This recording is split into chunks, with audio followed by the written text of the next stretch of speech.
Hey, what's up, everybody, and welcome back to News Dose. Everybody had a great weekend, but this week has already started off with a very welcome surprise. I certainly was not expecting this myself, but Xbox, they just confirmed another showcase in a year that they've actually already been pretty active in. So we're going to get into that today and what you should expect to see there, maybe a few predictions as well. And then also, PlayStation drops some numbers for Spider-Man 2. I think most of us were expecting it to have a big opening weekend, and well, boy did it. Though I do have some questions as well, because I'm starting to wonder about how Sony actually conveys these numbers to the public. Is it a little bit misleading? Maybe, but not really. But we'll find out together. As always, though, if you enjoy these type of videos, do make sure to subscribe and ring that bell. That way, every time I post a new video, it'll be delivered directly to your device. It makes things a little bit easier to stay updated, and there's still about 50% of you that currently aren't subscribed. So go ahead and make sure to change that and hit those buttons below. With that said, though, let's just go and jump right into things, starting off with some reviews. I mean, if for whatever reason you're thinking to yourself, man, I just wish there was something to possibly play in the month of October, well, Ghostrunner 2 appears to be a well-executed game. Of course, the first game was a lot of fun, but its sequel sounds like it could actually be even better. It currently has an 80 overall score on Metacritic with 25 reviews, and it's being described as one of 2023's best action games. It does expand on the gameplay ideas of its predecessor, and it does have a bigger focus on story this time around if you're looking for something like that. From what I've been hearing, though, sounds like it's just a more fleshed out game, but it still keeps everything intact that made that first game so beloved in the first place. You know, that fast and fluid gameplay. So I'd say, if anything, if you enjoyed the first game, sounds like you'll probably like its sequel when it releases on October 26th. However, if Ghostrunner isn't your cup of tea, well, Alan Wake 2 is also slated to release later this week. You all have no idea how excited I am to play this game in just a couple days on October 27th. Now, Alan Wake fans, we have had to miserably wait for well over a decade and a completed console cycle later, but it's almost finally here, and Remedy seems fairly confident. They said its review embargo will expire on October 26th, so do expect reviews to go up that day. I will keep you all updated on that. I myself am very curious to see how this game shapes up. Now, its early previews about a month or so back were absolutely glowing, so I mean, there's really a lot of optimism right now, and I just hope that they can deliver on its expectations. The first game was so good, and it's really a shame that we've had to wait as long as we have, but hey, only a few more days to go. I want to hear your all's predictions on this game, though. What score are you expecting for Alan Wake 2? Moving on, though, while we're talking about long waits, as announced earlier this year, Final Fantasy XIV is finally heading to Xbox sometime in 2024. Now, Square previously mentioned that it would have an open beta before its official release, and now they've announced a more concrete release window. You can go ahead and mark your calendars for January, because they said it'll take place in the middle of January and February. So, there you go, and one cool thing about this release is that for you Xbox players, I mean, you're going to have an absurd amount of content to catch up on, including its new expansion, Dawn Trail. They actually just announced a bunch of new content, such as the new Viper class, which is strikingly similar to Zidane from Final Fantasy IX. Interestingly, there's been some rumors of a Final Fantasy IX remake. Coincidence? Maybe. I don't know. But this is a really cool addition, to say the least. And I mean, honestly, if you're new to the Final Fantasy XIV experience, which I'm expecting a lot of people will be with it coming to a completely new platform, you could theoretically buy into this game next year, and dead serious, it could easily last you the entire year. I mean, that's a part of being an MMO. They're living, breathing worlds that are complete time sinks, but with this game, you're going to have so many expansions to catch up on, and a lot of fans believe each expansion only gets better. Their stories are highly praised, and depending on who you ask, some people will even claim that Final Fantasy XIV is among the very best Final Fantasy experiences ever made. So it's great to see Xbox fans finally get an opportunity to play this game. Yeah, there's about a decade worth of content to catch up on, but it's finally here, and its new expansion is sounding pretty good so far. Speaking of Xbox, though, in a bit of a surprise, they just announced a new showcase which will air in just 2 days. That's right. They have an Xbox Partner Showcase this week set for October 25th where they'll focus on third-party games. And before we continue, I really just want to applaud Xbox for listening this year. I think they had a rough year in 2022. They've openly admitted that that was not their best year in terms of first-party games. And one thing that fans requested a lot was more showcases.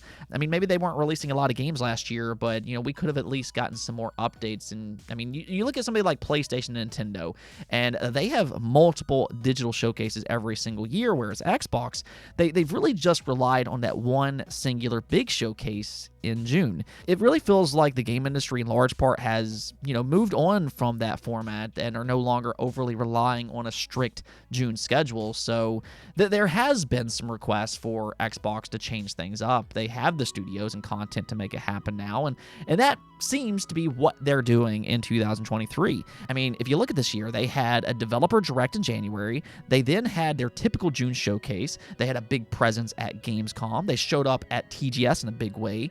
And now here they are with another showcase just 1 month later. So they've really ramped up their presence in 2023. And I think that that's such a big thing for their future. I mean, you have to remember that they now have 30 plus studios, which is, that's crazy to think about from where they were just 7 years ago. But that's what I mean. They now have the content to give these frequent updates. This Xbox Partner Showcase, though, is a new format for them. It'll be very interesting to see if they do more like this in the future. But this event will strictly focus on third-party games. They've already announced a few games that you can expect to be there, which includes Alan Wake 2, Like a Dragon: Infinite Wealth, Ark Survival Ascended, Dungeons of Hinterberg, and then, quote-unquote, more. We'll see what that means, but yeah, there's already some big names included here, though I'm specifically interested in getting an update for Ark Survival Ascended. Quite frankly, I'm already sold on Alan Wake 2 and Like a Dragon, but Ark Survival Ascended, that's a little bit of a different story. As we know, the sequel is eventually coming, and that's a big Xbox exclusive when it does eventually release. But before that, they've been planning Survival Ascended, which is a remaster of their first game using Unreal Engine 5. However, they've bungled the announcement at every possible turn. There's been a lot of confusion with its release, and I think maybe here could be their chance to better explain this game and how its upgrade works. I'm also expecting a release date to be announced here. They previously mentioned that it will release this year, so here would be a great opportunity to either confirm that or delay it into 2024. So we'll see how all that shapes up, but the other thing that fans can go in expecting are updates for Xbox Game Pass. They noted that new info on some upcoming Game Pass titles will be here. So if you're a Game Pass subscriber, you're going to want to tune in to this event. Now, if I were to make some rough predictions for games that could possibly be here, though, there's really a few that comes to mind, and Baldur's Gate 3 tops the list. Larian Studios have already confirmed that they expect the Xbox port to release this year, and well, the clock's kind of ticking here. We only have a few months left, and I think after Xbox had a very public struggle to get that game on their platform, an announcement at their own event would be a great way to confirm its release date. This is a game that very well could win the Game of the Year, and it would be nice for them to have it on their platform, or at least get a release date before it gets nominated for the Game Awards. So I think that that's one possibility at this showcase. The Persona series is also one to look out for. They have a pretty good partnership going on with a few of their upcoming Game Pass releases. And one surprise announcement that I'm hoping for is Hollow Knight Silksong. This is a Game Pass title that was supposedly going to release in 2023, but we really haven't heard anything. So could it get announced here? Maybe even get a shadow launch here? I mean, we'll see, but all I'm trying to say is an update at the very least would be nice, and here would be the perfect place to make said announcement. Come on, let's make this happen. However, Xbox made one thing very clear. They said that there will be no announcement for Activision Blizzard games at this showcase. For that matter, this event is strictly for third-party games, so don't go in expecting any type of first-party announcements. This will be a smaller scale showcase. Now, that doesn't mean that it won't be fun, but don't go in expecting to see games like Call of Duty, Hellblade, or Fable. Now, maybe in December at the Game Awards, that could then be possible, but until then, let's have some fun with this Xbox Partner Showcase on October 25th. Sounds like it could be a surprisingly fun showcase for the month of October.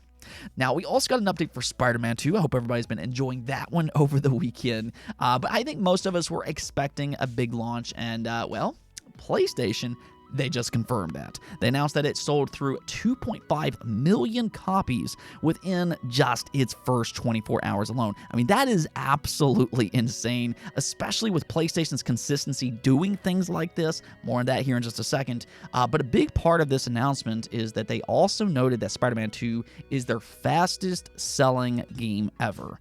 Now, at first glance, that sounds extremely impressive because, first off, it is. But this is kind of where I think that their statement is a little bit strange as well, because if you rewind here for a moment, you'll remember that Sony has said this about several games in the past. In fact, it feels like that they said this with almost all of their big releases in the last so many years. If you look at their original Spider-Man, they said that that was the fastest selling game with 3.3 million units sold in 3 days. Then later on, they claimed that The Last of Us Part 2 was the fastest selling as it sold 4 million in 3 days. Then God of War Ragnarok, that was the fastest selling with 5.1 million units in 4 days.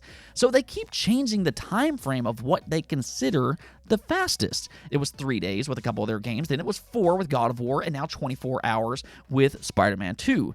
I mean, technically, each announcement here is true at that specific time, but I'm genuinely curious how all of these games actually stack up under the same time frame. Maybe, let's say, a full week. What then did each game sell by the end of their first full week? I think that that would be much more telling, but, you know, this is a PR statement for you. PR likes to spin things in their favor. If they see something that they can kind of boast, they're going to absolutely do that. I don't really fault them for doing something like that. But one thing is absolutely clear here.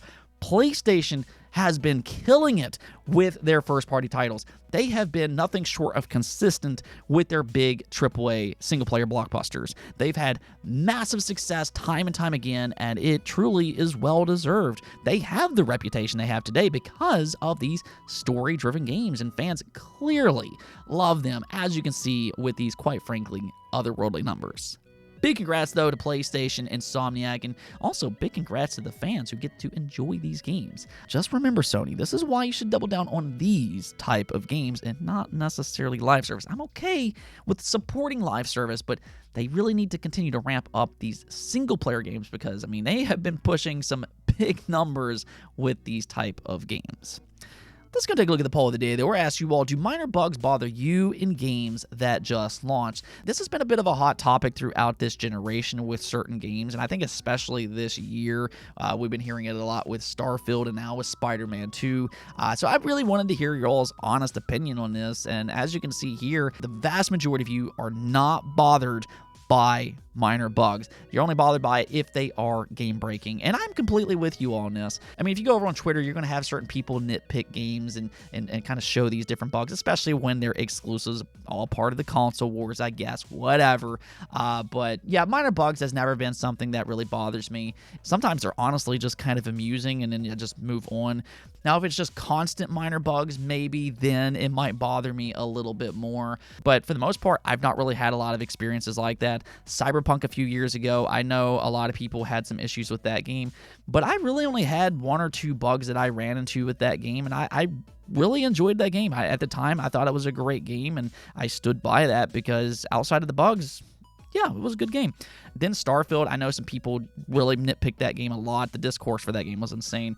I had 0 bugs in that game, so whatever. And in Spider-Man, I've been seeing a lot of people have problems with it, but again, as long as it's not groundbreaking, is it that big of an issue? I mean, sometimes it's just funny and then you move on. I don't know. It's not something that really bothers me, but hey, each to their own. Anyways, though, that's it for this episode, but if you liked the video, don't forget to hit the bell notification and subscribe button for more content just like this. Also, if you'd like to support the channel through Patreon, thank you for making the content possible. Peace out.